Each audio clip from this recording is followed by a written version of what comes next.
Good morning प्यारे बच्चों। कक्षा 7 के बच्चे क्राफ्ट पढ़ेंगे।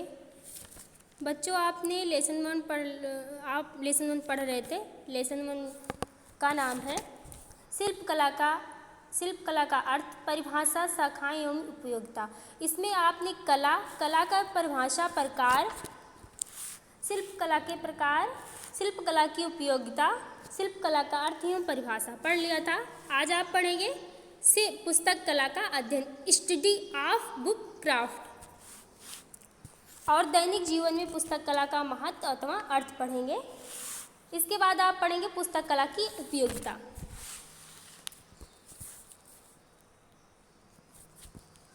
पुस्तक कला के अंतर्गत छात्रों को पुस्तक कला के 3 रूपों का अध्ययन करना पड़ता है जो निम्नलिखित हैं। नंबर 1 है पुस्तक कला का क्रियात्मक रूप। पुस्तक कला का यह ज्ञान अपना एक विशेष महत्व रखता है। इसके अंतर्गत छात्रों को पुस्तक कला के विभिन्न प्रकार के मॉडल बनाने की क्रिया सिखाई जाती है। इसके अतिरिक्त बालकों को विभिन्न प्रकार की मानव उपयोगी वस्तुएं बनाने का अभ्यास भी कराया जाता है। नंबर 2 है पुस्तक कला का सैद्धांतिक रूप। इसके अध्ययन से छात्रों को पुस्तक कला का सैद्धांतिक ज्ञान प्राप्त होता है। इसके साथ साथ पुस्तक कला के आवश्यक सिद्धांत, सामग्री आदि की भी भली भांति जानकारी प्राप्त होती है। नंबर 3 है पुस्तक कला और संबंधित कला। पुस्तक कला और कला में गहरा संबंध है। पुस्तक कला के साथ संबंधित कलाओं का भी अध्ययन किया जाता है। दोनों एक दूसरे के पूरक हैं। बिना कला के पुस्तक कला कभी भी उपयोगी सिद्ध नहीं हो सकती। इसके द्वारा छात्र अपनी बनाई हुई वस्तुओं को अच्छे ढंग से सजा सकते हैं। पुस्तक कला का एक साधारण सा मॉडल भी कला के स्पर्श से निखर जाता है तथा यह सजीव दिखाई देने लगता है। शिल्पकार को सत्य और ईमानदारी की भावना से इस कार्य को करना अति आवश्यक है। अगली हेडिंग है दैनिक जीवन में पुस्तक कला का महत्व अथवा लाभ, importance of book craft in daily life.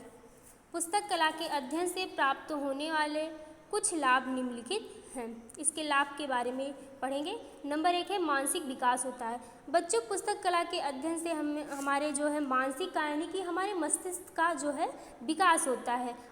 Model बनाने से पूर्व छात्र उसकी योजना बनाते हैं तथा उसे आकर्षक बनाने के लिए निर्माण की विभिन्न विधियों का विचार करने के बाद किसी एक विधि को चुनते हैं। इस प्रकार यह कला छात्रों के मानसिक विकास में भी योगदान देती है। नंबर 2 है स्वावलंबी बनाती है। इससे बालक में श्रम पूर्वक कार्य करने की क्षमता उत्पन्न हो जाती है। इससे जो है पुस्तक कला के अध्ययन से जो है बालक में श्रम पूर्वक कार्य करने की क्षमता यानी कि कैपेसिटी उत्पन्न हो जाती है। इससे वे अपनी आवश्यकताएं स्वयं पूरी करते हैं और संतुष्ट रहते हैं। उन्हें जीवन में किसी का आश्रय नहीं लेना पड़ता, यानी कि उन्हें अपने जीवन में किसी के ऊपर डिपेंड नहीं होना पड़ता, यानी कि खुद मतलब सेल्फ जो है डिपेंडेंस होना पड़ता है। सेल्फ डिपेंडेंस हो सकते हैं पुस्तक कला के अध्ययन के द्वारा। नंबर 3 है आय का उत्तम साधन। यह आय का एक उत्तम साधन यानी कि सर्वोपरि साधन होता है। इसके अध्ययन के द्वारा हम इससे धन भी अर्जन कर सकते हैं। साधारण से साधारण व्यक्ति को भी कापी, किताब, फाइल कवर, फाइल पैड आदि की आवश्यकता पड़ती है। इन सभी वस्तुओं को बनाने का ज्ञान पुस्तक कला हमें कराती है। विद्यार्थी इन सभी वस्तुओं को बनाकर व बेचकर उत्तम आय प्राप्त कर सकते हैं। नंबर 4 है अपने कार्य का अनुभव होना। पुस्तक कला के द्वारा हम जो है अपने कार्य का अनुभव भी कर सकते हैं। अपने कार्य को स्वयं करते हुए बालक अपने पैरों पर खड़ा होना सीख जाता है। कार्य करते करते उसे अपने कार्य का भली भांति अनुभव हो जाता है। इससे वह अपने कार्य में कुशल होकर उसे सफलतापूर्वक करने लगता है। नंबर 5 है लगनशीलता। नंबर 5 है बच्चों लगनशीलता उत्पन्न होती है। यह बालक को अपना मनपसंद कार्य करने को मिले तो वह उस कार्य को अपनी पूरी शक्ति व लगन से करता है और उसे तब तक करता रहता है जब तक कि वह उसे भली भांति पूरा न कर ले। इस प्रकार निरंतर कार्य करते रहने से बालक में लगनशीलता उत्पन्न होती है। नंबर 6, कल्पना शक्ति में वृद्धि होती है। अपने द्वारा बनाई गई प्रत्येक वस्तु को आकर्षक व सुंदर बनाने के लिए प्रत्येक बालक प्रयत्नशील रहता है। फलस्वरूप बालक की कल्पना शक्ति में वृद्धि होती है और उसे अपने कार्य को अच्छे से अच्छा रूप देने में सफलता प्राप्त होती है। नंबर 7 है, आत्म आलोचना की प्रवृत्ति जागृत होती है। बालक जब अपनी पहले की बनी किसी वस्तु को देखते हैं तो स्वयं अपनी त्रुटियों को दूर करने का प्रयास करते हैं। इस प्रकार वे अपनी बनाई हुई वस्तुओं में स्वयं त्रुटियों को खोजकर उन्हें दूर करने के अभ्यस्त हो जाते हैं। नंबर 8 है, फिजूल खर्ची से बचाव।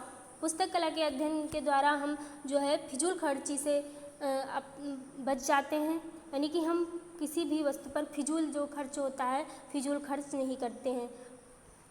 पुस्तक कला के अध्ययन से हमें सबसे बड़ा लाभ यह होता है कि हम फिजूल खर्ची से बच जाते हैं। इस कला के ज्ञान को प्राप्त कर हम स्वयं अपनी फटी पुरानी पुस्तकों की मरम्मत व सुधार करके उन पर जिल्द बांधकर पैसों की बचत कर सकते हैं। नंबर 9 है, अतिरिक्त समय का सदुपयोग। विद्यालय के समय के बाद खेलना बालकों का स्वाभाविक गुण है, परंतु खेल के बाद तथा छुट्टियों के दिनों में बालकों के पास पर्याप्त समय बच जाता है। अपने इस समय का सदुपयोग एवं आकर्षक मॉडल मेज को सजाने के लिए गुलदस्ता आदि बनाकर कर सकते हैं। नंबर 10 है, रचनात्मक कार्यों में वृद्धि। पुस्तक कला का महत्व इस तथ्य से भी जाना जा सकता है कि वह बालकों में रचनात्मक कार्य को संपन्न करने की रुचि उत्पन्न करती है। नंबर 11 है, संगठन की प्रवृत्ति की पोषक है। बालक जब किसी वस्तु को बनाने का कार्य करते हैं तो उन्हें यंत्रों सहित अनेक छोटी बड़ी चीज़ों का संयोजन और संगठन करना पड़ता है। उन्हें संगठित करके ही वे अपनी भावनाओं को मूर्त रूप प्रदान करते हैं। इस प्रकार पुस्तक कला उन्हें आरंभ से ही संगठित होकर कार्य करने की प्रेरणा प्रदान करती। अगली हेडिंग पढ़ेंगे बच्चों, पुस्तक कला की उपयोगिता, utility of book craft. Number 1 है, श्रम के प्रति आस्था।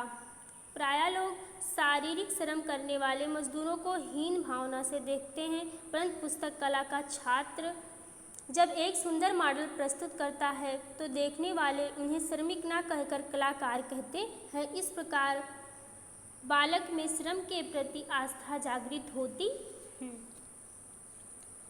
नंबर 2 है, कलात्मक अभिरुचि।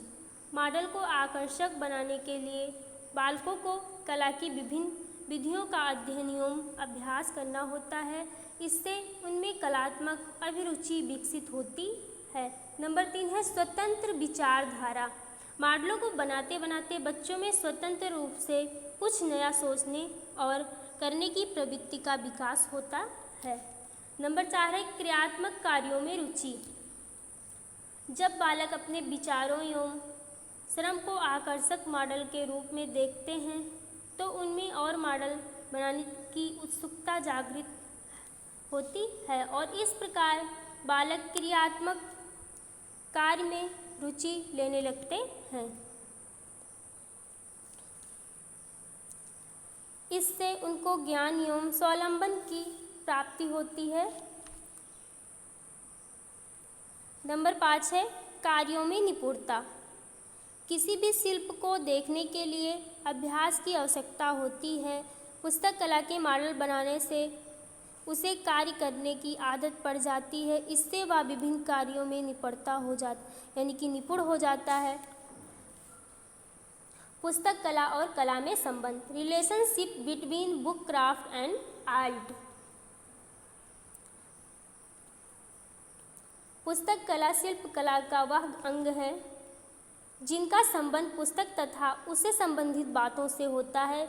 इसके अध्ययन से हमें पुस्तक से संबंध संपूर्ण बातों के ज्ञान के साथ हमें उन्हें प्रयुक्त होने वाले यंत्रों, सामग्री एवं पृष्ठ संबंधी बातों का भी ज्ञान प्राप्त हो जाता है। जब हम किसी वस्तु को देखकर जीवन में आनंद और सुंदरता की अनुभूति करते हैं तो वह कला कहलाती है।